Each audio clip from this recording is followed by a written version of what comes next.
Good morning, Ellen. How are you doing today? I'm great. Thank you so much for having me. Absolutely. What a project that you put yourself in, because this is such a great expression of community in the way that there are so many lives here, 12 lives, but yet you have made it one adventure. I'm grateful to you for saying it like that. And it was a challenge, but also so much fun, kind of putting all these stories together. It was very important for us to interweave all those characters so that they were popping in and out of everyone's stories. And I hope readers enjoy seeing kind of who they can find in all the different stories. Well, I want listeners, especially young adult listeners, to understand that this story would be like everybody is on the same school bus, but they've all got different stories. They may have the same experience on being in the bus, but everybody has a different story. And you open that conversation inside this book. Yes, thank you. And I think that what's really important is that we are showing kind of like a snippet into the lives of Asian American kids, and like especially right now, where coming out of the pandemic, we had a lot of anti-Asian sentiment. It really is about letting Asian American kids know that they really do belong and that they are really an important part of our community, which was missing there when you all you heard was go back to China, and that kind of like rhetoric that was spewing very loudly all over the country. You are so right about that, because that's one of the things that I try to share with people that I work with at The Essential Job, is that you've got a voice. Use your voice. Don't just sit back and watch people. You've got to be able to use that voice. Yes. And authors have a responsibility, I think, to write the stories that will make kids, especially children's book authors, to really connect children, as both mirrors and windows and sliding doors, to give that, open that world up for them, especially for kids who might not have diverse communities. And it might be their first time meeting a diverse character in the pages of a book. So that's the way we use our voices. And what's really interesting about this is the fact that, how many times have we been to an airport and we pass by people that look like us, but we don't know their journey. We don't know what their connecting flights are. And you are teaching new readers that this was a moment. A moment is so important by being present in your now. Then now let's listen to the stories and the experiences. Exactly. And how everything kind of like, moves off of each other, because we have You Are Here, you have our very first story having an incident that occurred at TSA, and it just kind of ripples down to every story. And, where the interconnections happen, and you don't even realize that another event touched upon the life of someone else who is nowhere near that person or even connected to them. But that ripple effect happens. And I thought that was really interesting. I always call that the pass it forward. In other words, what you're going through right now, if it's a choice, and what are you passing forward that's going to be felt or experienced by somebody else? And that book opens your eyes and your heart to something like this, that how you act and react will affect somebody else. Be aware of it. Exactly. Thank you. And as that writer, you're part of that ripple effect as well. I mean, you're putting this book in forward motion. Yeah, like I said, this book was a book of the heart. It started out as a response to a reader who, did I mention that I am a founding member of We Need Diverse Books, and that we had an anthology there called Flying Lessons, and the East Asian story there was set in China and not in America, and we had a criticism about that, which made Grace Lynn and I very aware of the fact that we had kind of othered our own East Asian American story, and that's why this book became so important to us to create.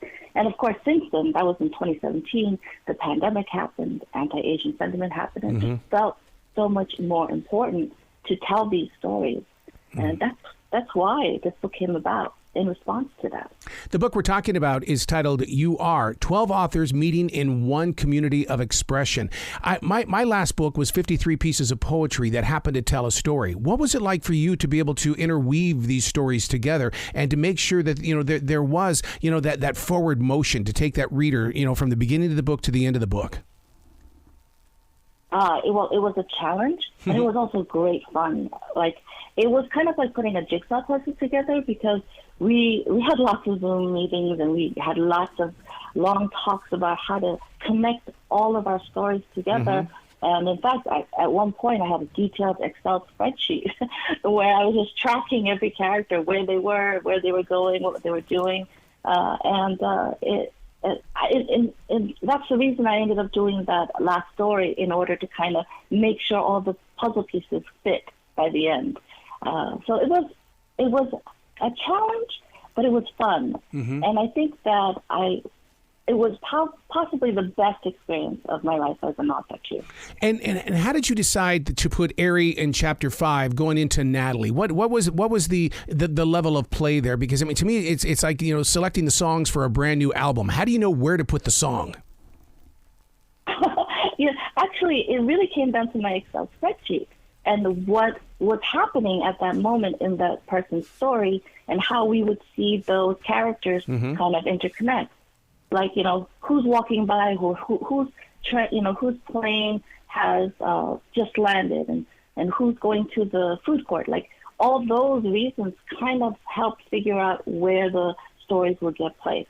But the one thing we did know, we knew Christina Soontornvat would start the book, and that I would end it. So that was one thing we were set from the beginning. I would love to see how many people are going to stop into the bookstore at an airport, because I know we have a huge bookstore at our airport, and they're going to grab this and they're going to read it on their flight across this country or to another city, because this is absolutely one of those kinds of books. Oh, thank you. I love that. I hope it's in every airport bookstore too, and I do hope everyone will read it. I think it's a great read, but I'm biased. What did you learn from this project? Because this has got to be an open door for you as a creative person. Because, you know, now that you have the book, your art didn't stop. No, you're creating new ideas and new things every day. Yeah, I think that the biggest thing I learned was how much fun you can have when you have a big group of people who are like-minded and are on a mission to do something good for the world. And that, like, I love these projects. It's why we do anthologies for We Need Diverse Books also, because we have these moments where, you know, 12 people get together and say, this is what we're going to do, and we're going to do it for the kids, because we want the kids to know that we see them and that we know that they belong. And that's why this book is called You Are Here, because it's all about belonging. And so when you have a mission and you know, good people to work with, it makes that project a joyous experience. Isn't this one of those moments where an Asian child will go, this is my life. This is about me. I see me in this story. I've never had a book about me. Oh, I absolutely hope so. Because, see, for me growing up, there were very few books about with Asian main characters. And I never felt like I was American enough because of racism and people yelling at me, go back to China, I'm Korean, or literally telling me I don't belong here in the U.S., the only country I knew. And it was, and it still is painful. And it's always this reminder that there are going to be some people who look at me and will always see a foreigner. And I didn't see myself in the pages of the book until I read the Joy Luck Club in college. And that was a life transforming moment for me, because I felt seen. It made me recognize my own Asian American immigrant family experiences in the pages of a book that everybody was reading. And it was kind of like that eye-opening moment where I said to myself, yes, I do belong here. I am an Asian American. I'm American enough.